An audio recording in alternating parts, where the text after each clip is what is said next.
Everybody asking how we doing, say we good. Don't need no one to tell me how to live just like they would. It ain't their business but they in it, I don't know why. Revolved around my life after I found another. Assalamualaikum warahmatullahi wabarakatuh. Perkenalkan, nama saya Diana Daulia. Saya dari Program Manajemen Bisnis Syariah dengan NIM 20222501030336. Baik, di sini saya akan menyelesaikan tugas mata kuliah saya, yaitu meresu materi akuntansi biaya, yang dimana dosen pengampunya yaitu Bapak Muhammad Imran, SE, MAK. Selanjutnya saya akan menjelaskan materi dari kelompok 7, yang dimana materi dari kelompok 7 yaitu Joint Product and By Product. Pengertian Joint Product and By Product. Joint Product adalah gabungan, yaitu beberapa produk yang dihasilkan dari beberapa rangkaian atau seri proses produksi secara serempak dengan menggunakan bahan baku, tenaga kerja, dan overhead pabrik yang sama. Sedangkan byproduct atau produk sampingan yaitu untuk mendefinisikan suatu produk dengan nilai total yang relatif kecil dan dihasilkan secara simultan atau bersamaan dengan produk yang nilai totalnya lebih besar. Materi dari kelompok 8 yaitu Just in Time. Just in Time menurut Woman adalah pendekatan manufaktur yang mempertahankan bahwa produk-produk harus ditarik dari seluruh sistem dengan permintaan dan bukannya mendorong seluruh sistem dengan jadwal yang tetap untuk mengantisipasi permintaan. Adapun sistem produksi just in time yang dimana suatu organisasi membeli bahan baku dan bagian-bagian memproduksi komponen hanya ketika mereka diperlukan dalam proses produksi. Selanjutnya, tujuan just in time. Ada 8 prinsip dasar yang harus dijadikan dasar pertimbangan dalam menentukan sistem strategi produksi, yaitu yang pertama menghasilkan produk, yang kedua memproduksi dalam jumlah kecil, yang ketiga mengeliminasi pemborosan, yang keempat memperbaiki aliran produksi, yang kelima menyempurnakan kualitas produk, yang keenam karyawan yang berkompeten, ketujuh hilangkan ketidakpastian, yang terakhir itu penekanan pada pemeliharaan jangka panjang. Selanjutnya, materi dari kelompok 8 yaitu material costing atau biaya bahan baku.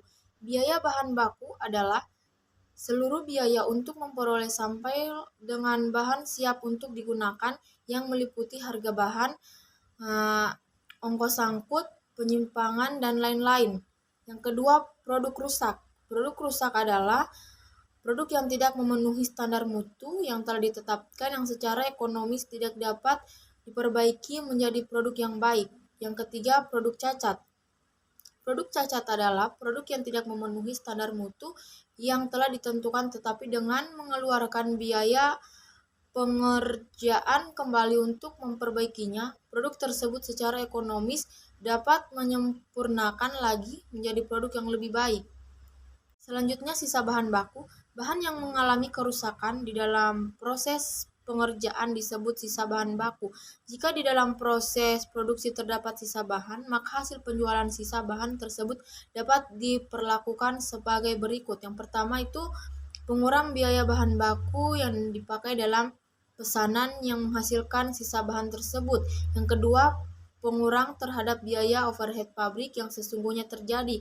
Yang ketiga, penghasilan di luar usaha. Selanjutnya, materi dari kelompok 10 yaitu labor controlling.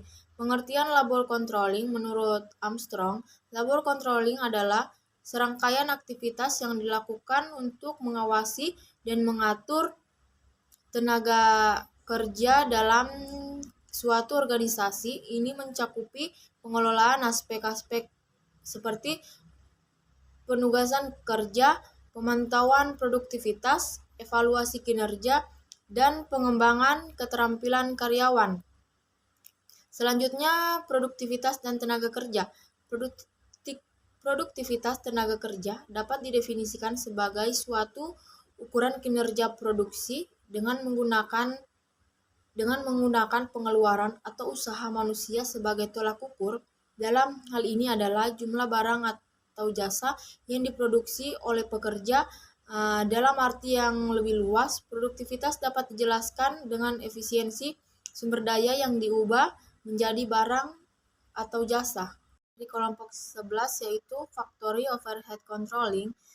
Pengertian Factory Overhead biaya adalah pengorbanan sumber daya ekonomi yang diukur dalam satuan uang yang setelah terjadi atau kemungkinan terjadi untuk tujuan tertentu.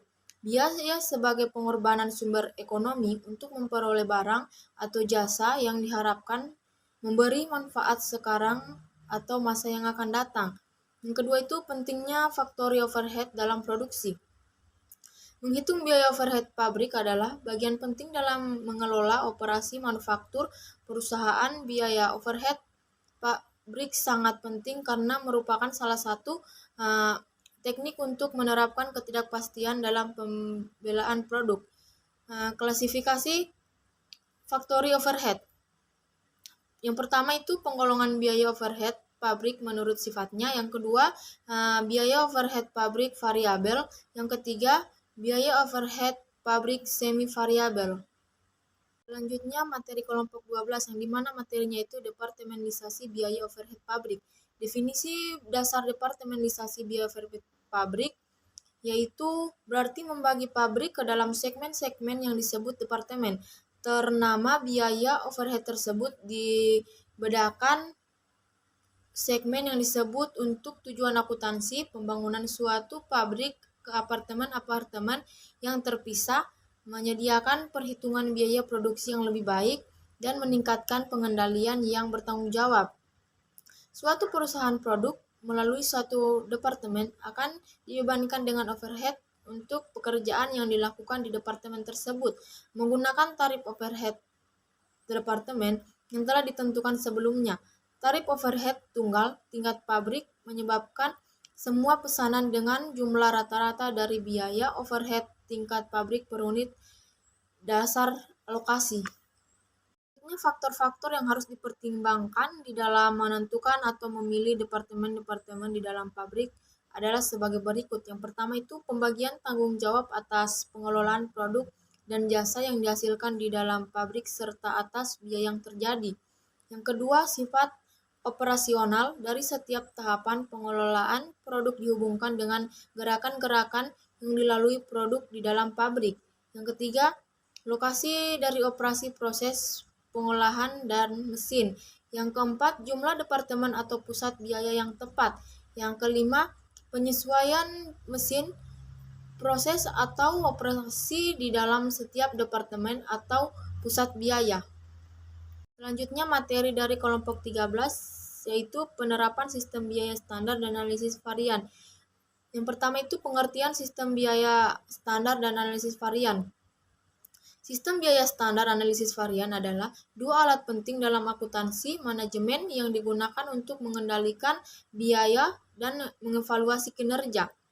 Sistem biaya standar menetapkan biaya yang diharapkan untuk bahan baku, tenaga kerja, dan overhead. Sementara analisis varian membandingkan biaya aktual dengan biaya standar untuk mengidentifikasi penyimpangan. Yang kedua itu analisis varian. Analisis varian adalah proses membandingkan biaya aktual dengan biaya standar untuk menentukan penyimpangan varian. Analisis ini membantu mengidentifikasi area di mana kinerja tidak sesuai harapan dan memahami penyebab variannya. Selanjutnya itu materi yang terakhir yaitu materi kelompok 14 yang dimana materinya itu analisis biaya pemasaran. Pengertian biaya pemasaran menurut Mulyadi adalah biaya yang terjadi untuk melaksanakan kegiatan pemasaran produk, contohnya biaya iklan, biaya promosi, biaya sampel, biaya pemasaran dalam arti sempit dibatasi, artinya sebagai biaya penjualan, yaitu biaya-biaya yang dikeluarkan untuk menjual produk ke pasar, sedangkan biaya pemasaran adalah arti luas meliputi semua biaya yang terjadi sejak saat produk selesai diproduksi dan disimpan dalam gudang sampai dengan produk tersebut diubah kembali dalam bentuk uang tunai. Mungkin itu saja yang saya dapat jelaskan. Kurang dan lebihnya mohon dimaafkan. Wabillahi taufiq walhidayah. Wassalamualaikum warahmatullahi wabarakatuh.